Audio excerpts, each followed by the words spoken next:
Hello, welcome to another video. So, I know I said that I was going to do something really nice with a high probability of going well, but instead I've picked a bit of a risky one here. So this is another piece of shell. Jennie and Shane, I did say that I wanted shell, and I think they've given me another one here.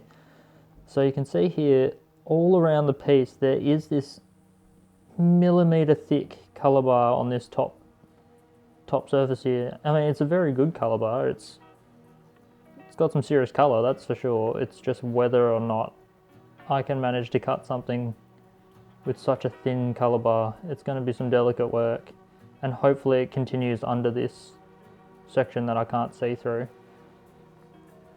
But that's the piece. So I'm going to take off all of this. That'll be the top of the stone, so we've got a bit of potch underneath the colour. And yeah, I've basically just got to be ultra careful, get down to the colour bar, don't cut into it, don't cut past it.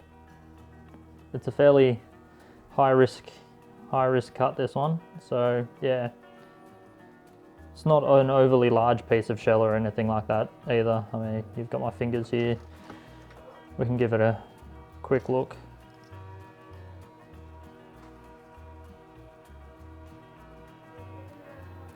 14 odd mils, and then from these 2 points, I think this one will end up coming into about here somewhere, so it'll be about 21 mils. But yeah, I'm gonna grind down the sides until I hit color bar and then take off this top, and we'll see where we're at. This will just need cleaning up at the end, but yeah, I'll be back. So we've taken the top off, and I've got to say, this is definitely by far my favorite type of opal. I just love the way shell goes. So that's the bottom. I haven't touched that at all, so it looks exactly the same as before, but I've taken all of that hard outer crust off this, and the grand reveal, it's revealed a really good color bar underneath. There are still a few inclusions here and there, just because I don't want to go even deeper with the ultra coarse grit bit. So I'm gonna taper back now and get rid of the last of those inclusions. As you can see, just over here, a few over there, a few towards the end there, and it looks like it was one of those, the side of one of those large cells, because you can see the layers where those grooves typically sit. So I reckon it was this way, but yeah, it's a really good colourful piece, this one.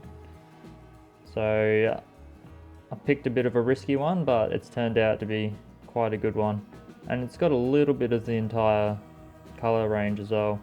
Up over this end there is a bit of red. Just up there. So it goes from red, and then it just typically just stays blue-green all the way through after that point. But there's still a little bit of colour deeper down. I haven't gone all the way down to the colour bar, so this is only going to get a little bit brighter. But yeah, like I said, I don't want to go too deep with the coarse grit, because you got to remember that you have to get rid of all of those cutting marks.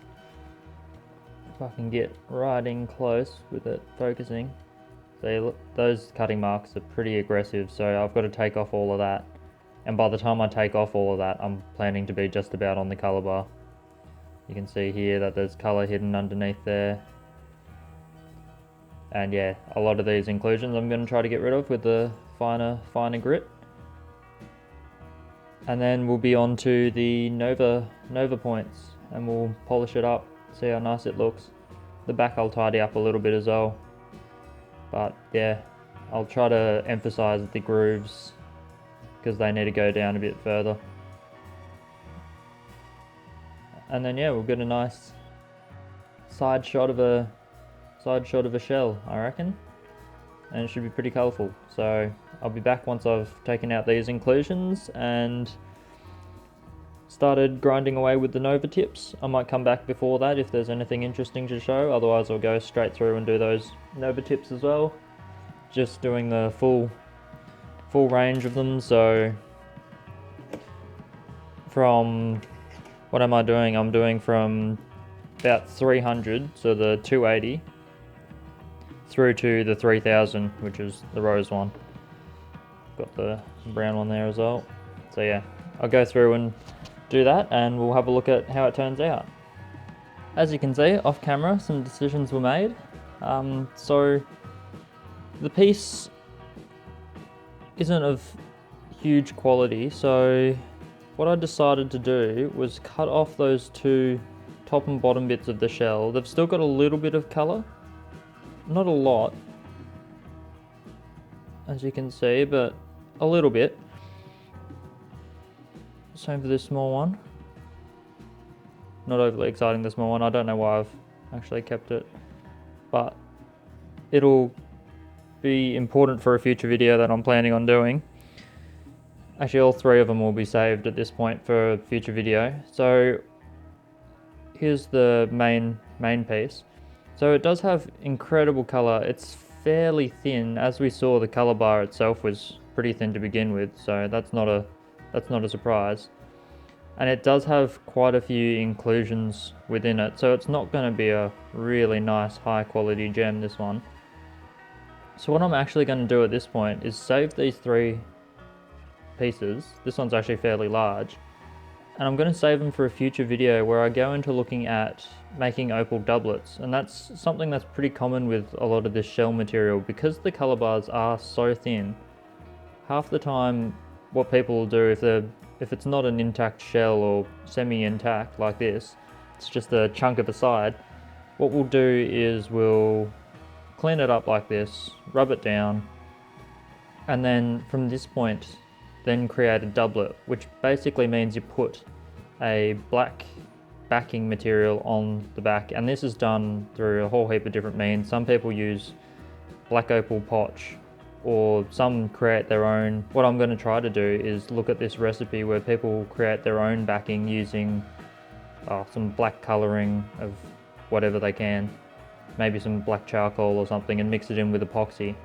and just create a thick back on it, which you just then grind down to the opal, and you can get some amazing results with it, because all you need in that case is just this outer colour, and then a black backing behind it just basically highlights any of the colour in the surface of the opal. So just like that. So it goes from being a lackluster kind of piece, you put the black backing on it, and suddenly the colour pops out, which is more obvious, but the thing is drying. So that's what the opal ends up looking like. I'm not a huge fan of doublets, but I do see why they exist. Some of this material, I mean, it's only really suitable to be used as a doublet, unless someone wants to keep it as a specimen.